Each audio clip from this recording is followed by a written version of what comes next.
Storytelling by Ai. गांव के किनारे एक छोटा सा बाजार रोज सजता था। वहाँ रामू नाम का एक गरीब सब्जी वाला रहता था। उसके पास ज्यादा धन नहीं था, लेकिन उसका दिल बड़ा और मेहनती था। रोज सुबह से शाम तक वो सब्जियां बेचता और अपने छोटे से झोंपड़े के लिए घर बनाने की कोशिश करता।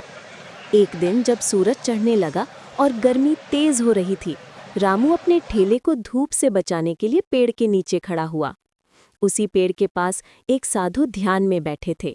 साधु की आंखें बंद थी, चेहरे पर शांति थी और उनके आसपास एक हल्की सी चमक महसूस हो रही थी।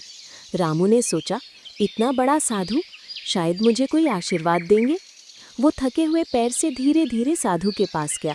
साधु ने अपनी आंखें खोली और मुस्कुराते हुए रामू को देखा। साधु ने कहा, तुम थके हुए हो बेटा, मैं तुम्हें एक उपहार देता हूँ। साधु ने अपने आसन के पास रखे बैग से एक सुनहरी आम निकालकर रामू के हाथ में दे दिया। रामू हैरान रह गया। आम सचमुच सोने जैसा चमक रहा था। रामू ने कहा, साधु जी, मैं इसे कैसे खा सकता हूँ?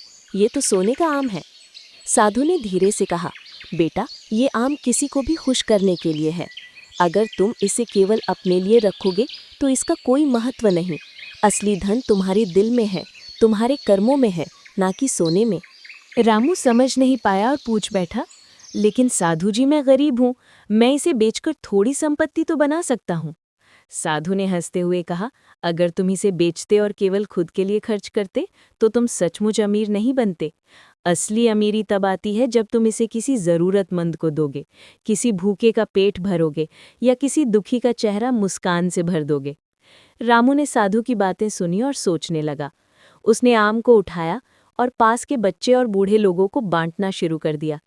जो भी आम का टुकड़ा मिला, उसका चेहरा खुशी से खिल उठा।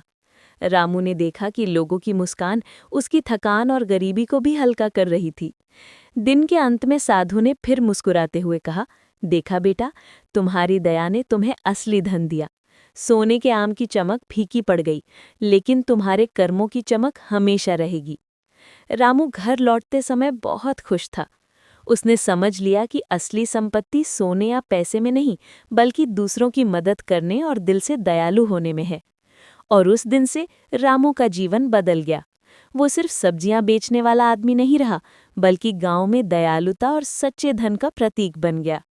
ये कहानी हमें ये सिखाती है कि दया और उदारता ही असली धन है। Like and subscribe for more stories by Ai.